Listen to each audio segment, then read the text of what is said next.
Learners, कार्बनिक रसायन शास्त्र के हिंदी माध्यम की व्याख्यान श्रृंखला के पहले भाग में हमने मॉलिक्यूल्स में, परमाणुओं में इलेक्ट्रॉन्स का डिस्प्लेसमेंट किस प्रकार से होता है, किन प्रकार के बॉन्ड्स में, बंधों में इलेक्ट्रॉन्स का डिस्प्लेसमेंट होता है और इलेक्ट्रॉन्स के डिस्प्लेसमेंट से मॉलिक्यूल्स में किस प्रकार के प्रभाव उत्पन्न होते हैं। हमने जाना इलेक्ट्रॉनों के विस्थापन से परमाणुओं में किस प्रकार के प्रभाव उत्पन्न होते हैं। हमने यह भी देखा डिस्प्लेसमेंट से 4 प्रकार के प्रभाव उत्पन्न होते हैं: प्रेरणिक प्रभाव, इंडक्टिव इफेक्ट, मीजोमेरिक प्रभाव और रेजोनेटिंग इफेक्ट या संयुग्मन प्रभाव, इलेक्ट्रोमेरिक प्रभाव और अति संयुग्मन या हाइपर कॉन्जुगेशन इफेक्ट। हमने यह भी देखा कि इलेक्ट्रोमेरिक प्रभाव और इंडक्टिव इफेक्ट क्या होते हैं। लर्नर्स, आज की श्रृंखला में मैं आपको इलेक्ट्रॉन्स के डिस्प्लेसमेंट से किस प्रकार के अन्य प्रभाव उत्पन्न होते हैं, मैं आपको इस बारे में जानकारी दूंगी। आज का लेक्चर हमारा एक अलग प्रकार का इलेक्ट्रॉन का विस्थापन, रेजोनेंस, और इस रेजोनेंस के कारण परमाणुओं में या ऑर्गेनिक मॉलिक्यूल्स में किस प्रकार से यह इफेक्ट करता है, किस प्रकार से स्टेबिलिटी को बढ़ाता है यह ऑर्गेनिक कंपाउंड्स में, तथा हाइपर कॉन्जुगेशन इफेक्ट और मीजोमेरिक इफेक्ट, इस प्रभाव का हम यहाँ पर डिस्कशन करेंगे। लर्नर्स, कॉन्जुगेशन को समझने से, रेजोनेंस को समझने से पहले हमें समझना होगा संयुग्मन या कॉन्जुगेशन। संयुग्मन किसे कहते हैं, कॉन्जुगेशन किसे कहते हैं? बात हम यहाँ ऑर्गेनिक केमिस्ट्री की कर रहे हैं। इसका अर्थ है यहाँ कॉन्जुगेशन का अर्थ टू लिंक टुगेदर और एक दूसरे से जुड़ना, कार्बन का एक दूसरे से जुड़ना। कार्बन किस प्रकार से एक दूसरे के द्वारा बंधों से जुड़ा हुआ होता है। पहले उदाहरण में हम देख रहे हैं कार्बन और कार्बन के बीच में 2 द्विबंध अर्थात डबल बॉन्ड के बीच में एक सिंगल बॉन्ड है। इस प्रकार के सिस्टम को हम बोलते हैं कॉन्जुगेटेड सिस्टम। इस कॉन्जुगेटेड सिस्टम में हम देख रहे हैं कि प्रत्येक कार्बन sp2 हाइब्रिडाइज्ड है और हर sp2 हाइब्रिडाइज्ड कार्बन में एक p ऑर्बिटल, एम्प्टी ऑर्बिटल या वैकेंट ऑर्बिटल होता है। यहाँ प्रत्येक कार्बन का p कक्षक एक दूसरे के साथ एसोसिएटेड होता है। तो इस प्रकार के सिस्टम को हम कहते हैं कॉन्जुगेटेड सिस्टम। और भी यहाँ डबल बॉन्डेड कार्बन पर या तो एकाकी इलेक्ट्रॉन युग्म, लोन पेयर ऑफ इलेक्ट्रॉन्स, या यह कार्बन पॉजिटिवली चार्ज भी हो सकता है। दूसरे प्रकार का सिस्टम हम पृथक संयुग्मित तंत्र, नॉन कॉन्जुगेटेड सिस्टम। इसमें 2 डबल बॉन्ड के बीच एक सिंगल बॉन्ड। यहाँ हम देख रहे हैं sp2 हाइब्रिडाइज्ड कार्बन के बीच एक sp3 हाइब्रिडाइज्ड कार्बन है, अर्थात 2 sp2 हाइब्रिडाइज्ड कार्बन को एक sp3 हाइब्रिडाइज्ड कार्बन ने पृथक किया हुआ है, अलग करा हुआ है। इस प्रकार के सिस्टम को हम बोलते हैं कॉन्जुगेटेड सिस्टम। इस प्रकार के सिस्टम में 2 sp2 हाइब्रिडाइज्ड के बीच में एक sp3 कक्षक होने के कारण, यहाँ टेट्राहेड्रल स्ट्रक्चर होने के कारण कार्बन का इलेक्ट्रॉन का डिस्प्लेसमेंट वैकेंट ऑर्बिटल से sp3 ऑर्बिटल की तरफ जाना संभव नहीं है। इसी प्रकार अन्य प्रकार का संयुग्मित तंत्र या कॉन्जुगेटेड सिस्टम, जिसमें 2 द्विबंध एक दूसरे के द्वारा जुड़े हुए हैं, 2 कार्बन के बीच में डबल बॉन्ड, और इस प्रकार के सिस्टम को हम बोलते हैं एलीन सिस्टम। यहाँ हर कार्बन, प्रत्येक कार्बन, पहला और थर्ड कार्बन, फर्स्ट और थर्ड कार्बन sp2 हाइब्रिडाइज्ड है, लेकिन जो बीच में कार्बन है, सेंट्रल कार्बन है, दैट इज sp हाइब्रिडाइज्ड। इसका अर्थ यह है कि sp हाइब्रिड ऑर्बिटल का जो स्ट्रक्चर होता है वह परपेंडिकुलर होता है। तो यहाँ भी वैकेंट ऑर्बिटल से sp ऑर्बिटल में इलेक्ट्रॉन्स का विस्थापन संभव नहीं है। तो इन तीनों प्रकार के सिस्टम में conjugated system, non conjugated system और क्यूमुलेटेड सिस्टम, अगर हम स्टेबिलिटी की बात करते हैं, स्टेबिलिटी किस सिस्टम की सबसे ज़्यादा है, इसकी अगर हम बात करते हैं, कॉन्जुगेटेड सिस्टम सबसे ज़्यादा स्टेबल सिस्टम है और उसमें इलेक्ट्रॉन्स का मूवमेंट संभव है। आइसोलेटेड सिस्टम, उसके बाद क्यूमुलेटेड सिस्टम। तो यह एक ऑर्डर हमने घटते हुए क्रम में दर्शाया हुआ है। मीसोमेरिक इफेक्ट की बात करने से पहले हमें, समझने से पहले हमें रेजोनेंस को समझना होगा और कॉन्जुगेशन को समझना होगा। जैसे हमने पहले प्रकार का सिस्टम कॉन्जुगेटेड सिस्टम बताया था, उस प्रकार के सभी सिस्टम में हम रेजोनेंस को दिखा सकते हैं। रेजोनेंस किसी भी दिखाने के लिए हमें मालूम है कि कोई भी परमाणु या कोई भी ऑर्गेनिक कंपाउंड उसको किसी भी निश्चित इलेक्ट्रॉनिक संरचना से व्यक्त नहीं किया जा सकता, जिसके आधार पर वह परमाणु उस मॉलिक्यूल के सारे प्रॉपर्टीज को डिस्क्राइब कर सके, सारे प्रॉपर्टीज को बता सके। वह मॉलिक्यूल एक से अधिक संरचना या एक से अधिक स्ट्रक्चर में हम उसको प्रेजेंट कर सकते हैं। मेसोमेरिक इफेक्ट को समझने के लिए हमें रेजोनेंस को जानना बहुत ही जरूरी है। यहां हम देख सकते हैं बेंजीन रिंग। बेंजीन रिंग में पहले आप यहां देखिए बेंजीन रिंग में किस प्रकार का कॉन्जुगेटेड सिस्टम है। बेंजीन रिंग में पाई बॉन्ड, सिग्मा बॉन्ड और पाई बॉन्ड, पाई, सिग्मा और पाई, इस प्रकार का कॉन्जुगेटेड सिस्टम है। इसलिए यहां बेंजीन रिंग के अंदर इलेक्ट्रॉन्स का delocalisation of pi electrons, ring के ही अंदर डीलोकेलाइजेशन ऑफ इलेक्ट्रॉन्स का मतलब है कि पाई बंध से इलेक्ट्रॉन युग्म उठकर दूसरे बंध पे जा रहा है। तो हमने देखा दूसरी संरचना में डीलोकेलाइजेशन होने के कारण, इलेक्ट्रॉन के डीलोकेलाइजेशन होने के कारण हम दूसरे स्ट्रक्चर में इलेक्ट्रॉन के द्वारा नए जो बंध बनते हैं उनका जगह चेंज है। तो इस प्रकार हमने एक ही मॉलिक्यूल्स की, बेंजीन की दो संरचनाएं देखी और इन संरचनाओं को हम बोलते हैं अनुनाद संरचनाएं या कैनोनिकल स्ट्रक्चर। लर्नर्स, ये कैनोनिकल स्ट्रक्चर भी किसी मॉलिक्यूल की या बेंजीन की रियल स्ट्रक्चर नहीं है। ये दोनों स्ट्रक्चर बेंजीन की प्रॉपर्टी को एक्सप्लेन नहीं कर सकता। इसके इन दोनों स्ट्रक्चर को बनाकर एक स्ट्रक्चर बनता है जिसको हम बोलते हैं रेजोनेंस हाइब्रिड या संकर अनुनाद अवस्था। यह संकर अनुनाद अवस्था या रेजोनेंस हाइब्रिड बेंजीन का रियल स्ट्रक्चर है, अर्थात यह स्ट्रक्चर बेंजीन के सभी गुणों को प्रेजेंट या सभी प्रॉपर्टीज को बता सकता है। लर्नर्स, हमने बेंजीन के अंदर ये जो डॉटेड लाइन आपको यहाँ प्रदर्शित करी हुई है, आप देख पा रहे होंगे बेंजीन रिंग के अंदर डॉटेड लाइन, इसका अर्थ है डीलोकेलाइजेशन ऑफ इलेक्ट्रॉन्स, इलेक्ट्रॉन्स का घूमना। और यह एक रियल स्ट्रक्चर है। बेंजीन रिंग के अंदर गोला हम अपनी सुविधा के अनुसार बना देते हैं, तो लेकिन रियल स्ट्रक्चर है इसका डॉटेड लाइन। इसका मतलब है वो पाई इलेक्ट्रॉन का डीलोकेलाइजेशन पूरी रिंग में एक समान है।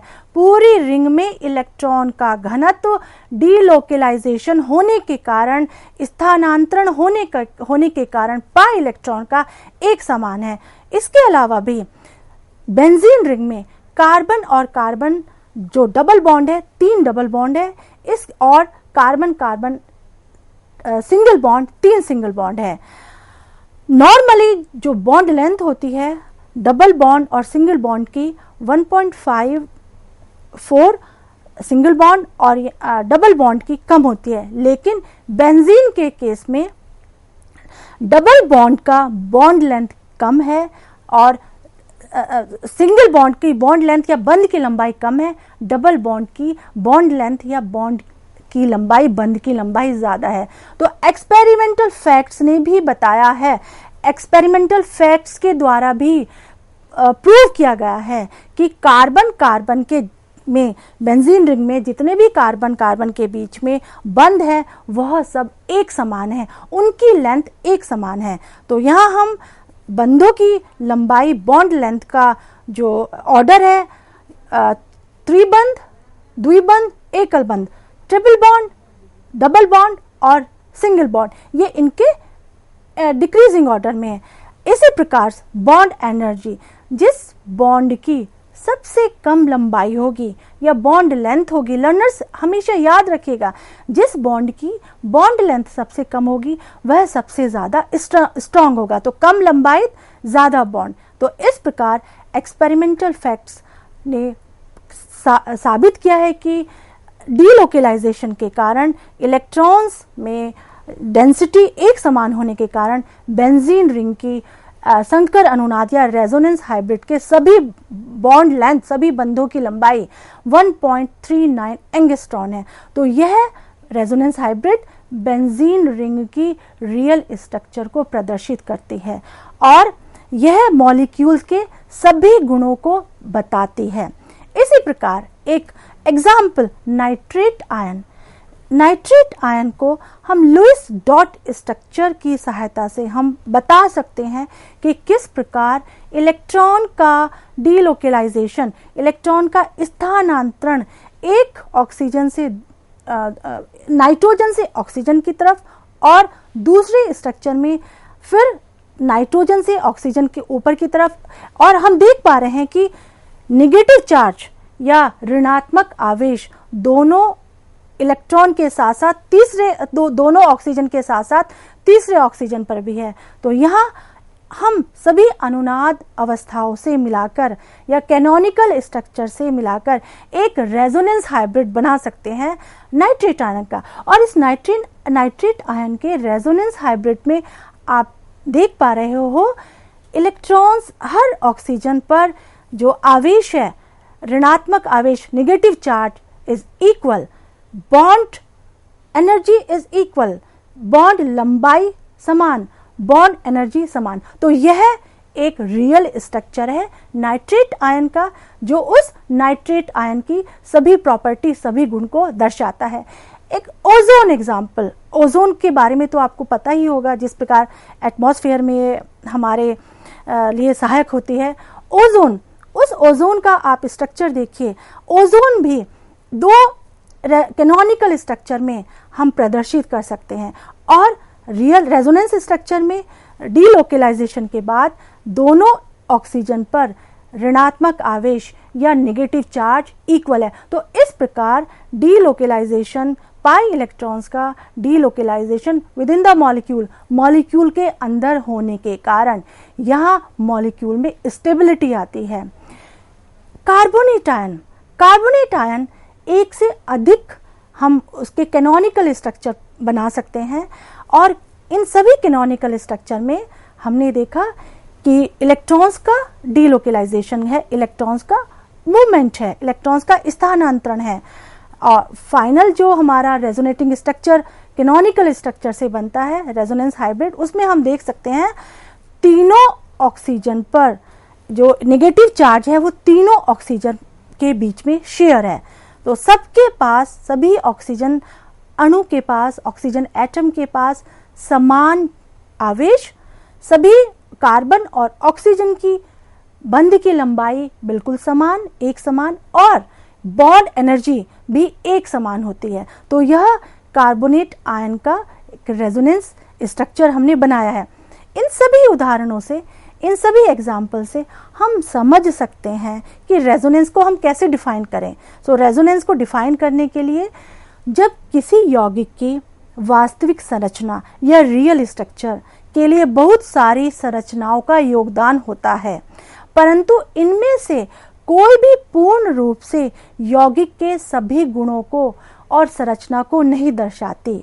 कैनोनिकल स्ट्रक्चर्स या रेजोनेंस स्ट्रक्चर मिलाकर एक संरचना बनती है जो उस मॉलिक्यूल की रियल स्ट्रक्चर होता है, उस मॉलिक्यूल की सभी गुणों और सभी प्रॉपर्टी को दर्शाता है। इस घटना को रेजोनेंस कहते हैं या अनुनाद कहते हैं। अनुनादी संरचनाओं या कैनोनिकल स्ट्रक्चर से ही यौगिकों की वास्तविक संरचना बनती है, और उस संरचना को जैसे हमने बहुत सारे एग्जाम्पल्स में समझा कि किस प्रकार कैनोनिकल स्ट्रक्चर से रेजोनेंस, एक रियल स्ट्रक्चर रेजोनेंस हाइब्रिड बना। अनुनाद संकर या रेजोनेंस हाइब्रिड ही उस मॉलिक्यूल्स की सभी प्रॉपर्टीज को दर्शाता है, और यही इन सभी स्ट्रक्चर्स में पाई इलेक्ट्रॉन या लोन पेयर इलेक्ट्रॉन्स, जिन्हें हम एकाकी इलेक्ट्रॉन युग्म भी बोलते हैं, उन पाई इलेक्ट्रॉन और लोन पेयर ऑफ इलेक्ट्रॉन्स का डिस्प्लेसमेंट, डीलोकेलाइजेशन मॉलिक्यूल्स के अंदर ही होता है, परमाणुओं के अंदर ही होता है। अब हमें देखना है कि हमने देखा कि किस प्रकार से परमाणुओं में, मॉलिक्यूल्स में, कॉन्जुगेटेड सिस्टम में, अगर सिस्टम कॉन्जुगेटेड है उसमें डीलोकेलाइजेशन का मूवमेंट ऑफ इलेक्ट्रॉन्स होता है, डीलोकेलाइजेशन होता है इलेक्ट्रॉन्स का, उसके द्वारा एक हम बनाते हैं रेजोनेंस स्ट्रक्चर। सो इस रेजोनेंस के लिए कंडीशंस क्या है, हमें जानना होगा कि अनुनाद के प्रतिबंध क्या है, कंडीशंस क्या है।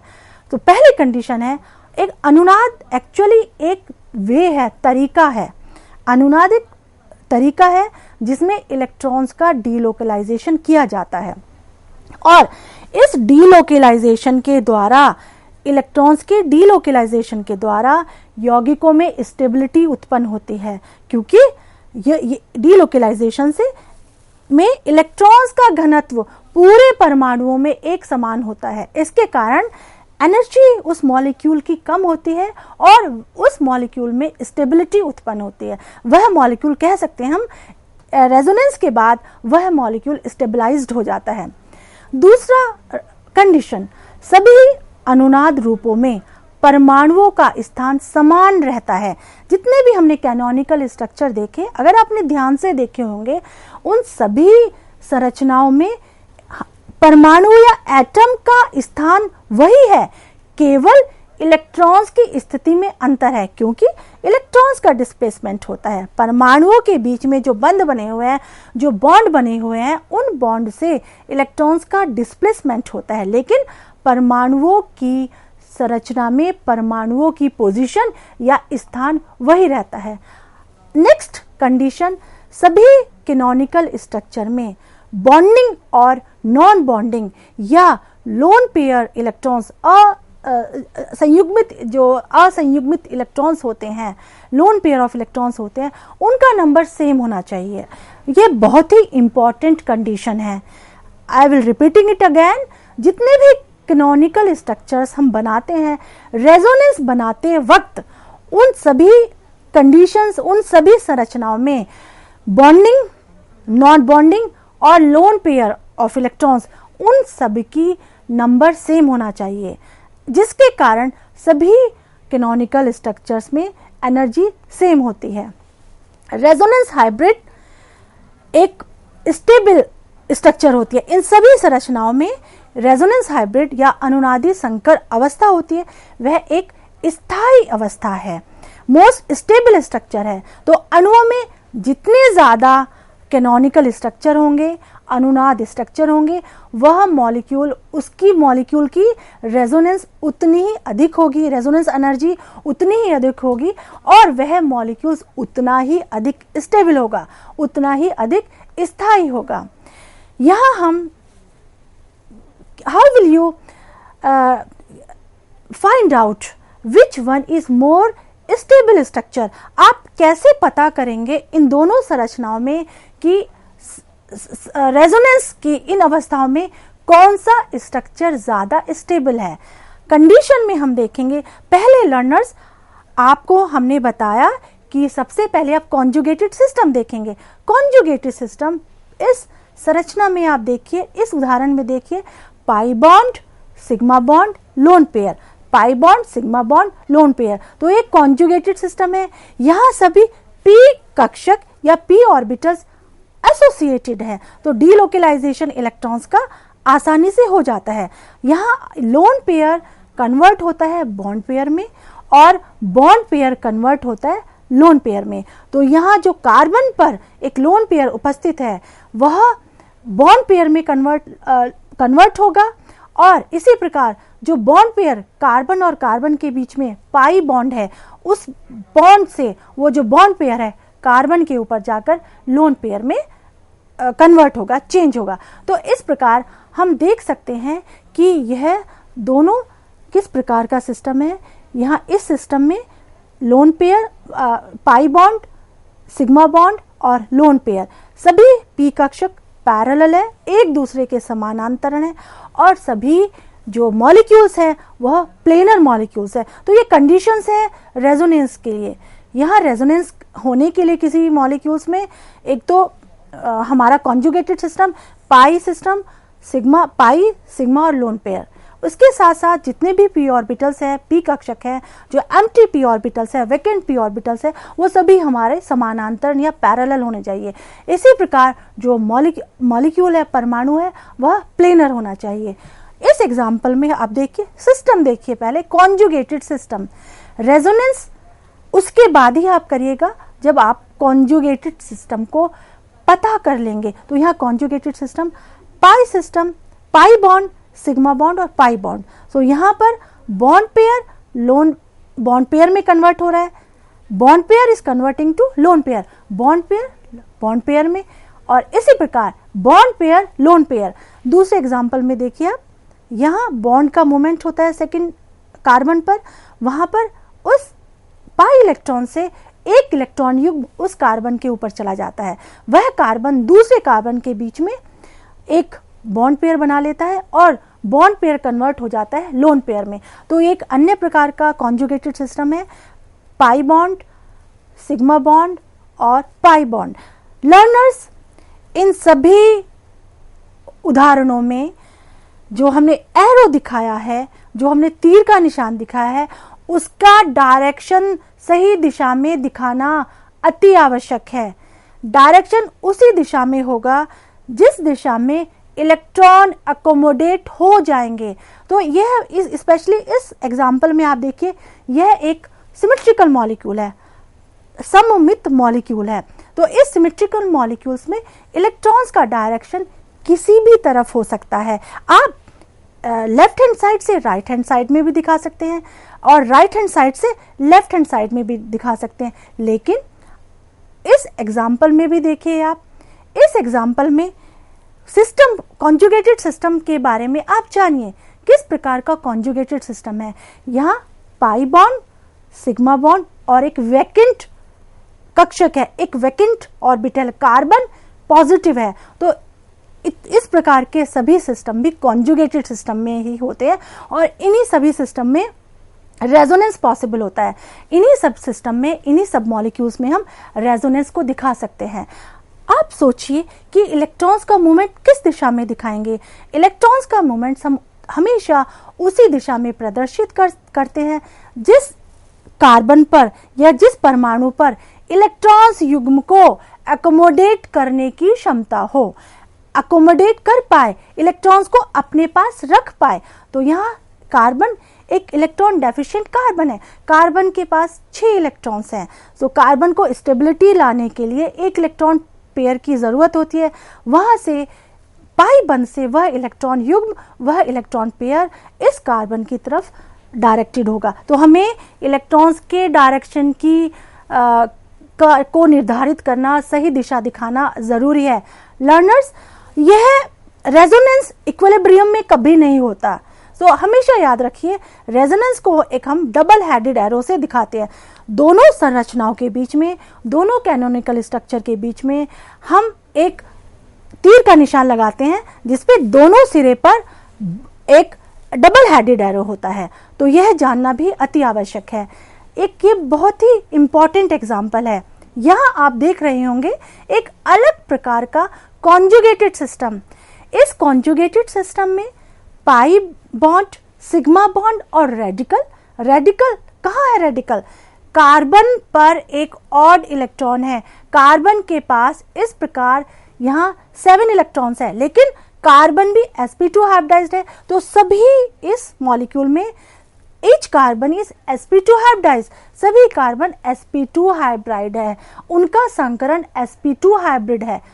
इस कारण इलेक्ट्रॉन्स का विस्थापन हमेशा उस इलेक्ट्रॉन डेफिशिएंट कार्बन की तरफ ही होगा। लेकिन लर्नर्स, बिकॉज यहाँ यह एक रेडिकल है, मुक्त मूलक है, यहाँ हम इलेक्ट्रॉन्स, एक ही इलेक्ट्रॉन्स का संचरण या इलेक्ट्रॉन्स का डिस्प्लेसमेंट दिखाएंगे।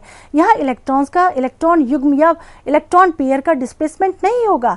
तो पाई बंध से एक इलेक्ट्रॉन्स का डिस्प्लेसमेंट राइट हैंड साइड एक कार्बन पर, और दूसरा इलेक्ट्रॉन का विस्थापन एक जो ऑड इलेक्ट्रॉन्स है कार्बन पर, ऑड इलेक्ट्रॉन्स प्रेजेंट है उस पर, उसकी तरफ डाइवर्टेड होगा।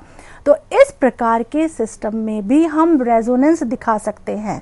लर्नर्स, एक एग्जांपल देखिए, यहाँ कार्बन पर डबल पाई बॉन्ड, सिग्मा बॉन्ड और पाई बॉन्ड।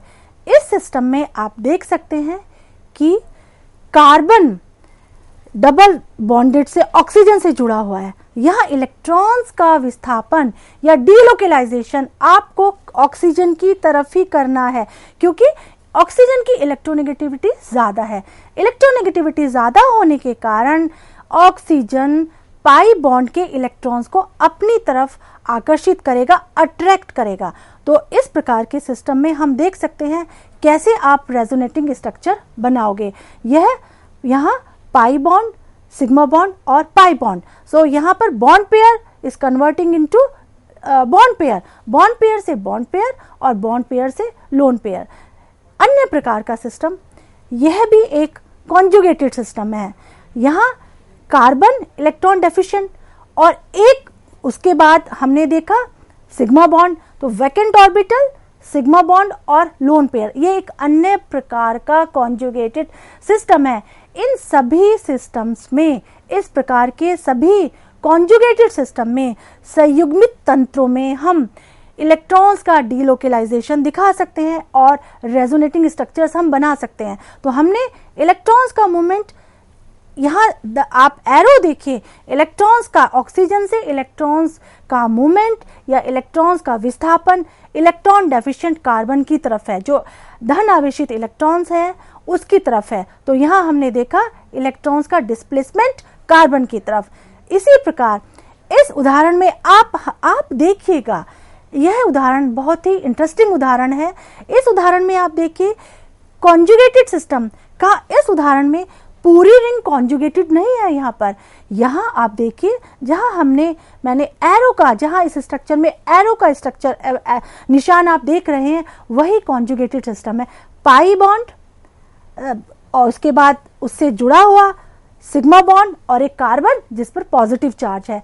तो इस प्रकार यहाँ आधा, इस सिस्टम का आधा हिस्सा एक कॉन्जुगेटेड सिस्टम की तरह काम कर सकता है, और डीलोकेलाइजेशन उस कार्बन से जो डबल बॉन्ड से जुड़ा हुआ है, पाई इलेक्ट्रॉन्स का डीलोकेलाइजेशन इलेक्ट्रॉन डेफिशिएंट कार्बन की तरफ है। तो हम देख सकते हैं इसके कारण इलेक्ट्रॉन डेफिशिएंट एक कार्बन जो रिंग में है वह हो जाता है, और जो डॉटेड लाइन हमने यहाँ स्ट्रक्चर में प्रदर्शित करी हुई है, यह दर्शाती है कि इस मॉलिक्यूल में आधा हिस्सा, जहां हमने डॉटेड लाइन है, यहाँ इलेक्ट्रॉन्स का स्थानांतरण है, और यह रेजोनेटिंग स्ट्रक्चर इस हिस्से में दर्शाता है। लर्नर्स, हमने देखा कॉन्जुगेटेड सिस्टम, विभिन्न प्रकार के कॉन्जुगेटेड सिस्टम देखे हमने, जिसमें हमने pi sigma pi, pi sigma lone pair, pi sigma positive charge या vacant orbital, pi sigma radical और एक पाई सिग्मा हमने देखा फिर से बेंजीन रिंग में। तो इस प्रकार आपसे जाना यह रेजोनेंस स्ट्रक्चर।